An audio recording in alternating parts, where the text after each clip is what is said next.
Welcome back for another episode of iRacing, and today I'm actually going to be testing out the F3 car around one of my favourite tracks, arguably, which is the Laguna Seca circuit. And yeah, it's going to be really interesting. I mean, I've done a couple of races now in the championship, and but it's not racing here at the moment, but it's just such an amazing track that I just had to try this car on this particular track combination. So let's see what sort of lap time I can pull in. Not the easiest of tracks, obviously, Laguna, but yeah, this car should be pretty sweet around here. We don't hit bumps. Yeah, I just can't get my head around Road America this week. Like, it's the guys are seriously fast, way faster. Well, they're way faster than me compared to Barcelona, and I just can't wrap my head around that track. So I've almost given up on the idea of competing there, because if you're not fast, you're just going to start at the back. There's going to be crashes. I don't know. I'd just rather focus on other things and then try again in Road Atlanta next week, which I'm not really too familiar with, but I'm sure I can wrap my head around it pretty quick.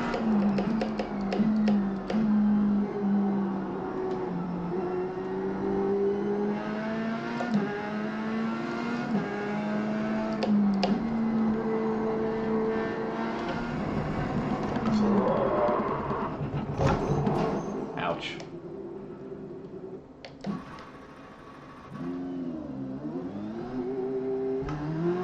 So when I'm learning a new track,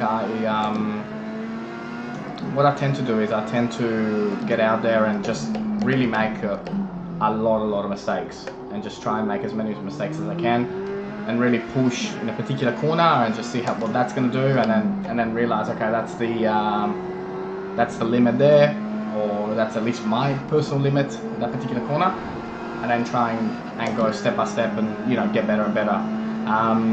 The great thing about sim racing is that there's no risk.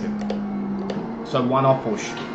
What's the worst that can happen? You go back in the pits and you start again. So same thing that I did with the Radical as well. Like the Radical around Bathurst. You just keep crashing, but not crashing like being an idiot. Crashing on while you're trying to find the limit. That's the idea behind it. So that's not, it's not doing it on purpose, like for the sake of, I'm going to go and crash at that corner. It's about, okay, I braked at the 300, I braked at the 200, or in the Formula 3s, I braked at the 100, now I'm going to try to brake at the 75, I'm going to try to brake at the 50, see what happens, and then you sort of get an idea, okay, well, this is where the limit is. And then by doing that, you just take a step-by-step approach to putting then all the corners together, and then you can do a fast lap. So my idea always is to learn the track, do plenty of mistakes, run off, crash, do all those things, then start to put a really fast lap together while making all those mistakes and crashing and really trying to push. And then after I've made a lap that is reasonably competitive against the others, then work on actual pace, because there's no point doing a fast lap if you're going to crash in a race. So what's going to determine your result in a race is your consistency. But first my first aim is to be fast, then it's to be consistent. What a lot of new drivers do is they go for consistency first, and it's hard to, there's a saying in motorsport, you can teach a fast guy not to crash, but you can't teach a slow guy how to be fast. And it's so true. If you start to believe, okay, then this is the braking and I can't brake any further than that, and you start to believe it, then you're in trouble, because then it's harder to break the habit. So you got to look at the times of what others are doing, how you compare to those times, and if you're way off, there's no point being consistent, because you're just consistently slow. Like, there's literally no point. So the idea is to make tons of mistakes, get quicker, and then after you've after you're quick, or at least reasonably quick, then work on, you know, a 10-lap run to see how fast you are from a consistent point of view without crashing. But there's no point in being consistent when you're slow.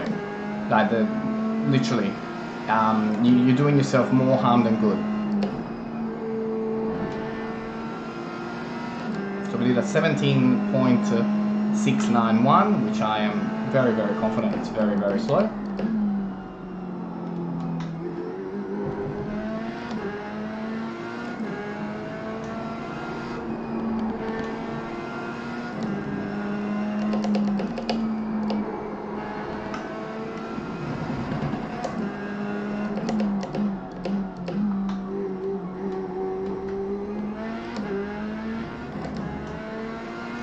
Let's see what this lap is. So we are actually slower on this lap around. So let's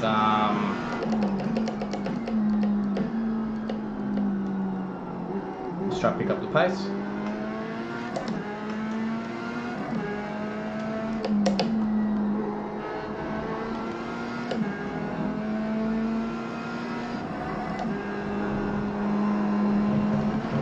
Terrible line through there. Terrible line through there.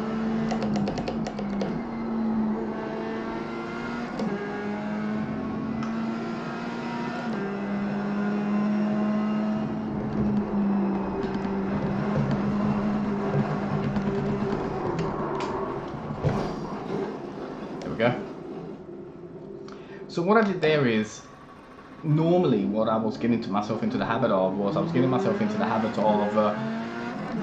slowing down and taking my foot off the accelerator while going through that turn, and I'm fairly certain that a top guy would, you know, do that pretty flat or almost flat.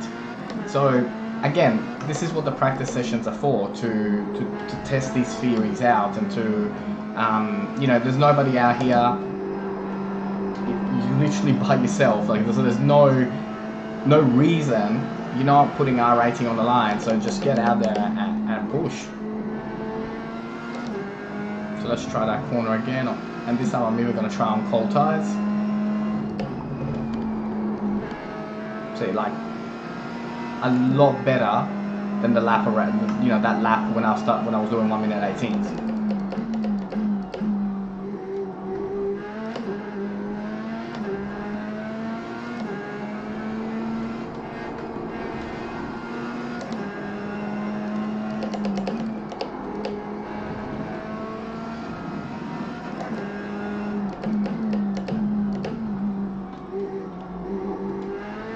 I'm assuming this corner is a first gear corner. It's pretty tight, but then again, not sure. Never driven around here. I haven't seen a single lap of F3s around here, so everything I'm doing now is just purely by feel.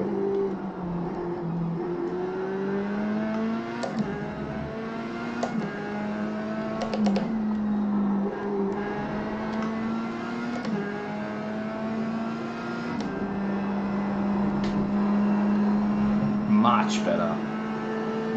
Much better through there. Fantastic.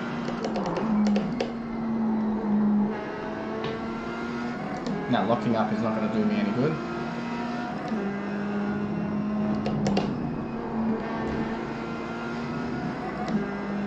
And so step by step, you know, you sort of have a feel. Okay, that was a bit slow.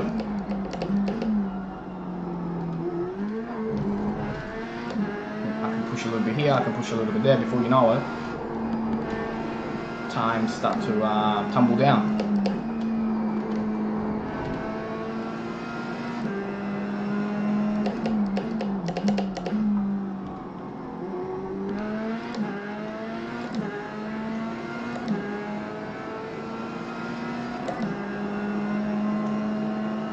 So that was better. That was a 17.3. So let's see what we can do this lap.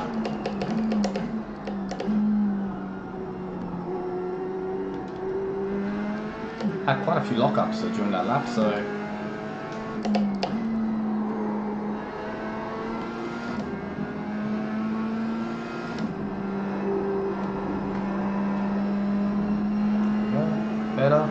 better.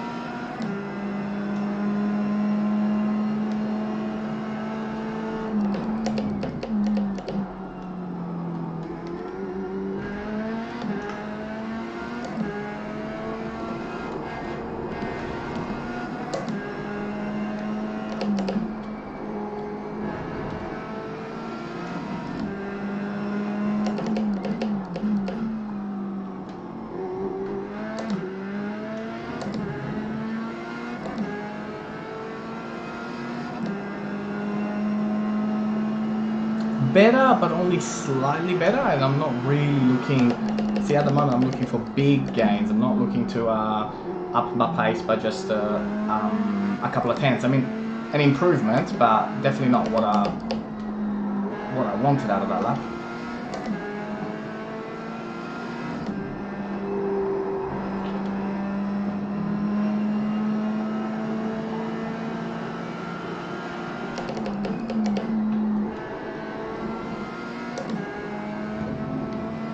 Just where I lost it. Here, definitely.